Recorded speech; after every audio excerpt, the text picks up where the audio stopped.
아까 뇌에서 우리 몸을 전체를 지배하는 통제하는 방법이 신경계와 호르몬이라고 얘기했습니다. 마지막으로 우리 몸을 보호하는 군인 역할을 하는 게 면역계입니다. 자, 면역은요, 우리가 뭘 생각하면 되냐면 사람의 시체를 한번 생각해 보자고요. 자, 근데 사람이 죽었어요. 채 2주가 안 돼서 어떻게 돼요? 모든 살과 근육과 다 녹아내리잖아요. 자, 외부에 아무것도 없어서 내 몸 안에서 미생물이 존재했다는 거예요. 우리가 지구에는 우리 생산자, 뭐가 식물이 있죠. 소비자, 동물이 있습니다. 그리고 아까 세균, 미생물, 이게 분해자가 있습니다. 자, 우리 몸에는요, 이런 나쁜 것들이 다 존재했는데, 우리 몸에서 항상성을 유지한 게 뭐가 있었어야 됐어요? 체온. 있었어야 됐잖아요. 근데 죽으면 어떻게 체온이 식어버리죠. 자, 그러면 이제까지 공존하고 있었는데 누가 지키고 있었어요? 면역이랑 군인이 나쁜 것이 들어오면 얼른 잡아먹고 치우고 배설하고 했었는데 이제 더 이상 이 항상성을 깨지고 나면 나쁜 것이 위에 쓰면서 막 이제 난리가 나죠. 개판이 되면서 그 나쁜 것들이 천국이 되면서 사람이 녹아내는 상황이 되는 거죠. 그렇죠? 그래서 정말 평소에 면역계라고 생각하면 체온이란 게 얼마나 중요한지, 그리고 우리가 효소랑을 통해서 생명활동하는 게 얼마나 중요한지 되는 걸 다시 생각할 수 있는 것 같아요. 자, 그리고 질병을 보니까 감염성 질병, 비감염성 질병이 있습니다. 감염성 질병, 세균, 바이러스, 원생동물, 곰팡이류, 프라이온 등 감염돼서 우리가 아픈 경우가 있고요. 비감염성이지만 생활 습관이라든지 유전이라든지 식습관 등이 원인이 되는 경우가 있다라는 거죠. 그렇죠? 예, 질병의 감염 경로는요, 호흡기 소화계 어떤 그 신체 접촉을 통해서 오는 경우가 있는 거죠. 자, 그래서 그러면 감염성 질병 같은 경우는 병원체 있는 곳에서 우리가 조금 격리시켜 생활을 해줘야 되겠다. 면역력이 강화시켜줄 수 있는 거고요. 또 한 가지 비감염성 질병 같은 경우도 좋은 식습관, 좋은 먹거리를 해주고 면역력을 강화시키면 또 이겨낼 수 있다고 얘기하는 거예요. 그럼 두 가지 다 뭐가 문제예요? 면역력의 문제죠. 아까 우리가 이겨낼 수 있는 군인 역할을 하는 면역에 대한 것이 지켜진다면 다 이겨낼 수 있겠다 얘기하는 거죠. 똑같은 치료를 했는데 누구는 못 일어나고 누구는 정말 건강하게 거뜬하게 일어나는 사람도 있잖아요. 뭐의 차이예요? 면역력의 차이예요. 그래서 정말 내가 치료가 필요하다고 생각하면 면역력 올리시고 치료를 받으시면 될 것 같아요. 병원체는 주로 세균과 박테리아라고 얘기하죠. 또 바이러스라는 게 있습니다. 세균과 바이러스 두 종류가 병원체로서 우리한테 들어옵니다. 자, 그러면은 세균은 뭐고 바이러스는 뭔지에 대한 걸 정확하게 한번 다시 봐야 될 것 같아요. 세균은요, 생물이지만 원핵 생물이었는데 핵은 없고 막으로 둘러싸여 세포 소기관은 없대요.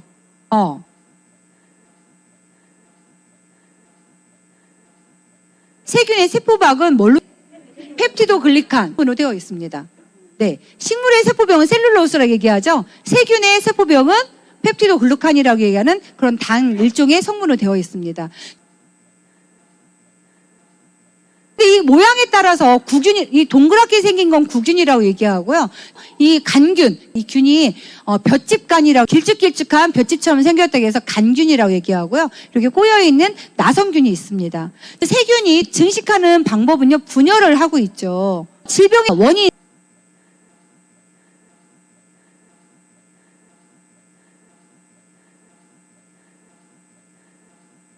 세균 자체가 원인이 되는 게 있습니다. 그 균이 들어와서 폐렴이 걸리거나 결핵이 되거나 세균성 식중독이 되거나 이 세균 자체가 병원균으로 역할을 합니다. 자, 아니면 그 세균이 독소를 품어서 파상풍이 오거나 탄저병이 오거나 이렇게 하는 방법이 있어요. 근데 이렇게 세균의 질병의 치료법은요, 항생제를 활용해서 우리는 질병을 치료하게 됩니다.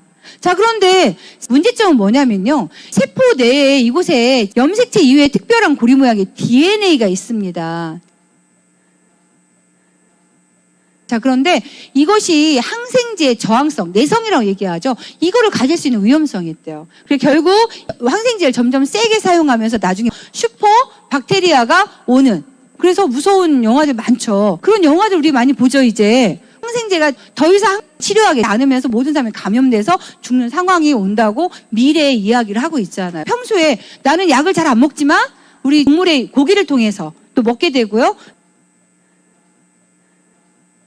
그런 항생제들 많이 먹고 있습니다. 약을 잘 버리세요? 대부분 우리 쓰레기통 통해서 그냥 버린 약국에서 받아줘야 되는데 약사님들도 되게 귀찮아하는 경우가 있더라고요. 타온 약을 못 먹고 나면 그거를 그냥 쓰레기 봉지에 버리게 되는 상황이 되면 나중에 그거를 다시 그리고 물을 통해서 또 항생제 우리 자신이 재공격을 받는 역습의 단계가 오는 것 같아요. 자, 바이러스는요, 생물도 아니고 세포도 아닙니다. 자, 구성물질은요, 단백질과 헥사로 되어 있고요. 헥사로 종류에 따라서 DNA 바이러스냐, RNA 바이러스냐, 이렇게 나뉘게 돼요. 숙주를 활용하고 있고요. 자, 그런데 바이러스는요, 반드시 숙주가 있어야 돼요. 공기 중에 지금 바이러스가 다 떠다니고 있습니다. 자, 그런데 이것이 여러분의 속에 들어가서 숙주를 만났을 때, 그때부터 바이러스는 증식을 하게 됩니다. 떠다닐 때는요, 그냥 생물도 아닌 것이 떠다니는 입자에 불과해요. 그런데 여러분이 입속으로 코로 들어갔을 때 이 바이러스가 숙주를 만나면서 이제 되는 거예요.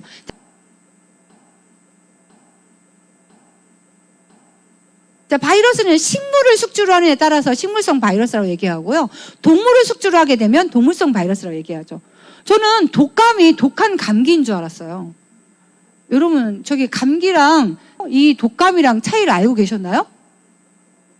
예, 진짜 여기 독감은요, 인플루엔자란 바이러스더라고요, 바이러스. 그리고 이 감기는 아데노 바이러스라고 얘기해서요, 이것이 완전 다른 바이러스던데요. 신종플루라고 얘기하는 신종 인플루엔자 얘기하죠.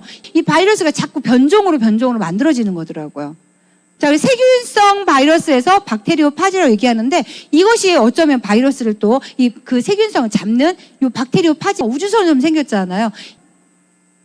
바이러스에 대한 질병이 되게 많아요. 그래서 우리 질병이 지금 보면 우리가 아프다 얘기했을 때 밖에서 외부의 영향으로 해서 세균의 감염 때문에 아플 수도 있고요. 바이러스의 감염 때문에 아플 수도 있고요. 또 아니면 식원병이죠.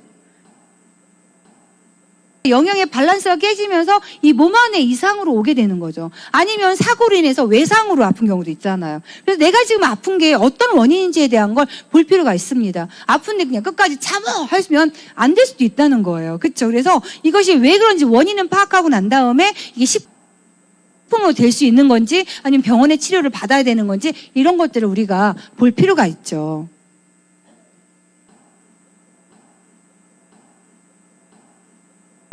저 같은 사람을 위해서 써놨네요. 독한 감기가 아니라 별개의 질환이라고 얘기했죠. 아데노 바이러스냐, 리노 바이러스냐, 임기의 바이러스에 따라서 오는 거고요. 독감은 인플루엔자 바이러스에 의해서 생긴다고 얘기했습니다. 독감은 증상이 심하대요. 합병증이 자주 발생한답니다. 자, 그런데 이 바이러스를 잡을 수 있는 아주 무서운 청정기가 있습니다. 앰모스피어 스카이가 이 바이러스, 아데노 바이러스를 잡는다고 나와 있잖아요. 코로나 바이러스 잡는다고 나와 있죠. 네, 그래서 바이러스의 숙주를 만나기 전에, 우리의 몸으로 들어오기 전에 얼른 처치를 해야 되는 것 같아요. 자, 그러면 이제 곰팡이 원생동물과 곰팡이류가 있는데, 이 원생동물에 의해서 질병들이 오기도 해요. 뭐 선교활동하러 갔는데 말라리아가 생겨 죽었다든지 이런 이야기 많이 들어보셨죠? 이곳에서 모기 곤충들에 의해서 이런 질병들이 오게 되는 거죠. 자, 그리고 곰팡이균에 의해서 또 오는 그런 질환들도 있습니다. 균 중에서 진균, 무좀이라든지 만성 폐질환 등 그런 질환들도 있습니다.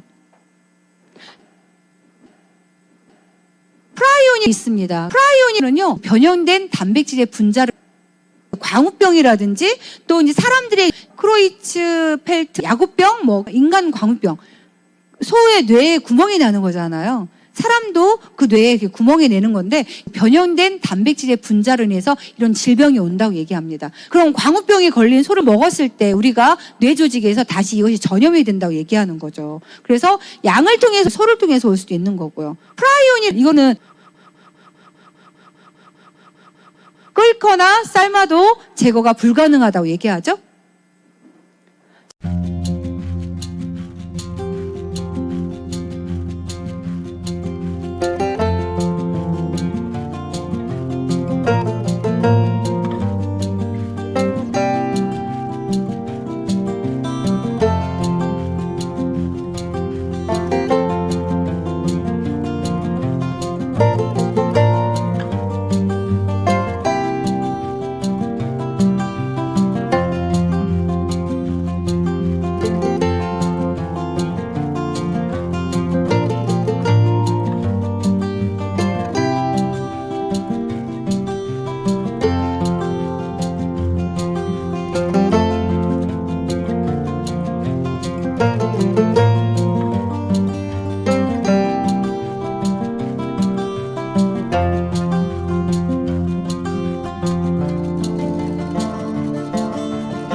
그러면 림프계, 우리 아까 이 순환계를 보니까 순환계는 두 가지가 있는 거예요. 하나는 뭐가 있죠? 심혈관계가 있는 거고, 그다음에 림프계가 있는 거죠. 심혈관계는 혈액의 운송 통로라고 생각하면 림프계는 림프액의 운반 통로라고 생각하시면 되죠. 자, 그런데 이 림프액은 아까 보셨지만 이 모세혈관과 같이 다 이렇게 연결이 되어 있습니다. 이렇게 혈액 속에 혈장 일부분이 모세혈관을 통해서 흘러나왔던 것들이 조직액에서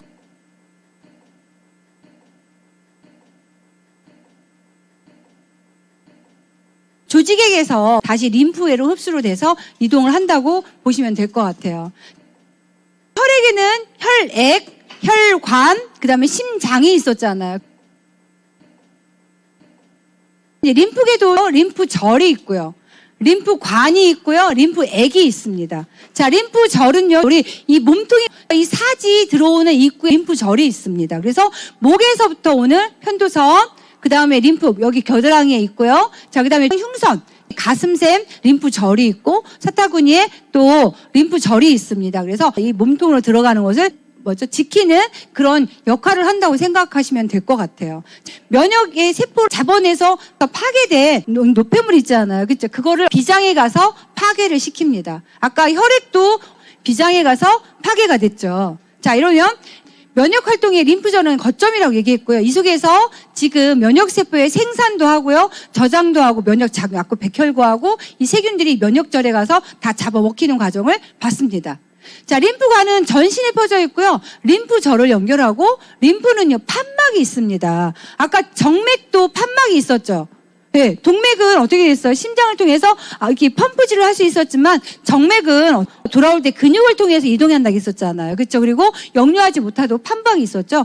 림프관도 근육의 이동에 따라서 같이 움직여주고 판막이 있다는 거예요. 그래서 우리가 운동을 하는 게 순환에 좋다라고 하는 이유가 이것에 있습니다. 자, 우리 혈액에 혈구가 있고 혈장이 있었죠. 그쵸? 자, 림프액이 있고, 림프장이 있고, 림프구가 있습니다. 자, 아까 림프장, 그 액체가 뭐라겠어요? 우리 이렇게 나오는 진액. 나온다고 했었잖아요. 그게 이제 림프액이라고 보시면 될 것 같고요. 자, 림프구는 그 속에 두 가지 면역 세포가 있는데, T림프구와 B림프구가 있습니다. 자, 그런데 이 T림프구, B림프구는요, 얘가 어디에서 성숙된 것이니라고 하는 거죠. 똑같이 골수에서 림프구가 나오지만 T림프구는요, 가슴샘에 가서 성장을 합니다. 성숙된 세포가 되는 거예요. B림프구는요, 골수에 생성을 합니다. 골수에서 그냥 또 같이 성숙을 하는 거죠. 자, 그래서 뼈 건강이 중요한 이유가 여기에 이 림프구하고도 연관이 되어 있다는 걸 같이 생각을 해볼 수가 있겠네요.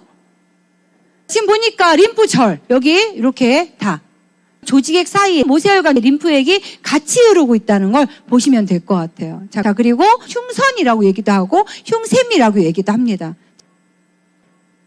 막창적 꼬리라고 충수돌기라고 얘기하죠. 충수돌기라고, 그것도 마찬가지로 림프에서 중요한 그 면역 활동을 하고 있다고 얘기하고요. 파이어판이라고 하는 그곳에서 면역세포로 생성을 합니다.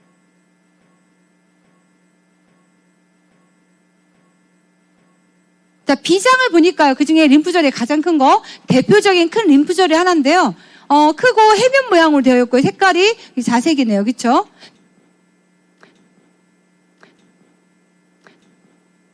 자, 면역 기능이 있는 거고. 자, 노화된 적혈구와 혈소판을 포함하는 여러 가지 혈액들을 혈액세포를 파괴한다고 나와 있습니다. 자, 그리고 결합된 세포들을 제거하는 역할을 하고 있죠. 자, 그리고 적혈구와 림프구를 생산하고 저장 방출하는 저장고 역할을 또 하고 있고요. 그래서 피가 부족할 때는 비장에서도 피를 품어서 혈류량을 증가시킨다고 합니다. 자, 흉선은요, 가슴샘인데요. 아까 뼈에서 생성돼서 가슴샘에서 성장하는 T 림프를 성숙시키는 역할을 했습니다. 자, 골수에 생성된 림프구 정보세포인 흉선세포, 이걸 성숙시켜서 면역세포로 생산시키는 거고요. 자, 혈청의 칼슘량을 저하시키고, 테타닌을 일으키는 물질을 생산한다고 얘기하는데, 가장 핵심적인 건 T림프구를 성숙시킵니다라고 이해하시면 될 것 같아요. 근데 아까 이 흉선은요, 아이들 때는요, 이 흉선이 커서 면역이 커지는데요, 어른이 되잖아요. 14세 이후가 되면 이 가슴샘이 점점점 작아집니다. 그래서 우리가 노후의 악자라고 얘기하는 걸 면역의 관장을 흉선에서 하고 있는 거죠. 저는 편도 면역 작용을 하는 건데, 우리 편도도 너무 쉽게 필요 없습니다 하고 잘라내는 경우 있죠.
자, 그러면 이걸 통해서 다시 한번 보겠습니다.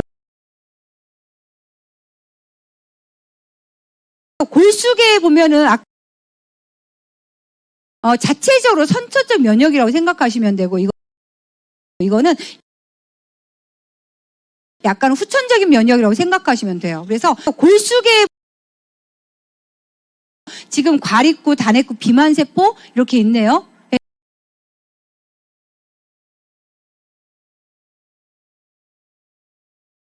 대식세포 이런 것들은요, 우리 1차 면역이라고 얘기해 주거든요. 뒤에서. 자,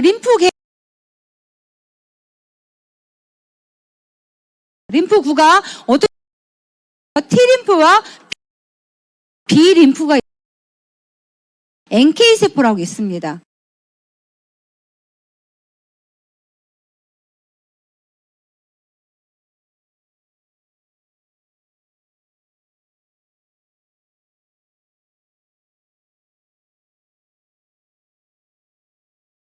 병원군이 내 몸에 들어왔을 때 항체를 만두게, 이거는 후천적으로 해서요, 항체를 만들어내는 역할을 합니다. 뒤에서 다시 한번 보겠습니다.